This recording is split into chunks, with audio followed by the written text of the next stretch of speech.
There's so many aspects about grief that there's no words for. Often you hear there's no greater loss than the loss of a child. The full impact is not until you've actually experienced that. Michael, my son, I knew he was a special kid from the time he was really young. He just loved information and loved to know about the world and people. Michael was 19 years old and he went to a party with his friends. He wasn't feeling great, but by the time he woke up Saturday morning, he was not well. He got up to go to the washroom and he collapsed on the floor. And so we called an ambulance and took him to the hospital. He was diagnosed right away with meningitis. You're going through the motions, but the full impact of what's going on does not hit you because it's so great that you can have a very healthy person and within 24 hours they're fighting for their life. He was diagnosed right away, he was put on the antibiotic right away, and yet he didn't survive.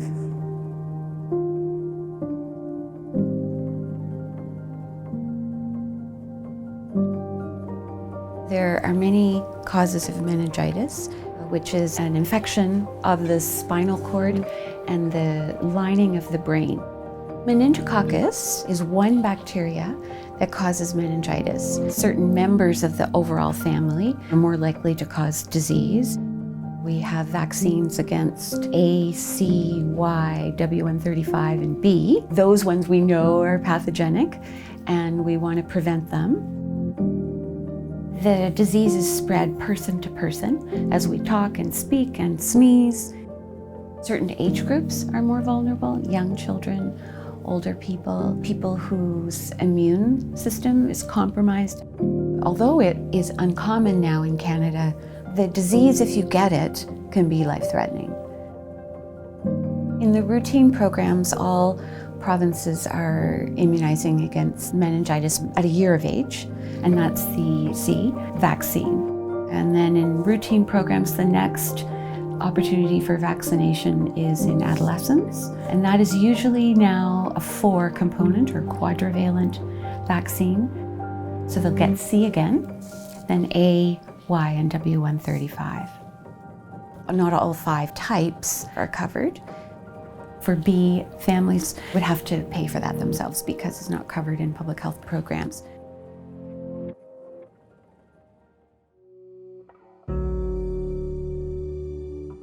I know sometimes with meningitis, people want to put it down to numbers. How many people have had meningitis in Canada in 2020 or previous years? For me, it's not a matter of numbers.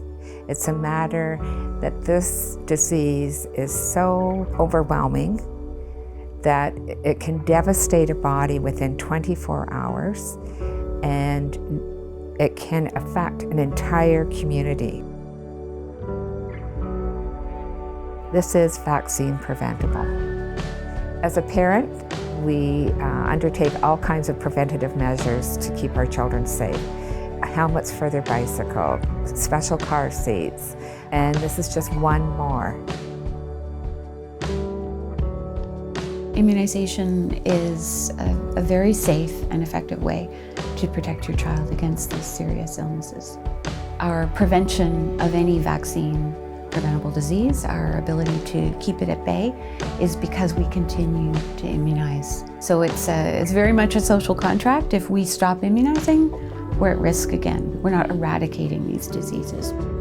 I would encourage people to be proactive about their health, to inquire about vaccines that are available in Canada but not funded, and make sure you and your family know about vaccines to prevent meningitis, that you get them and get all of them. It's preventable. Let's prevent it.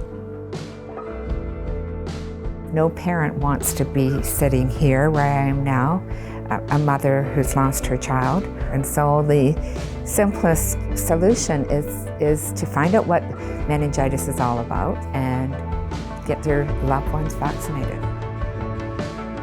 I think of Michael, I think of his special qualities and think he was a gift.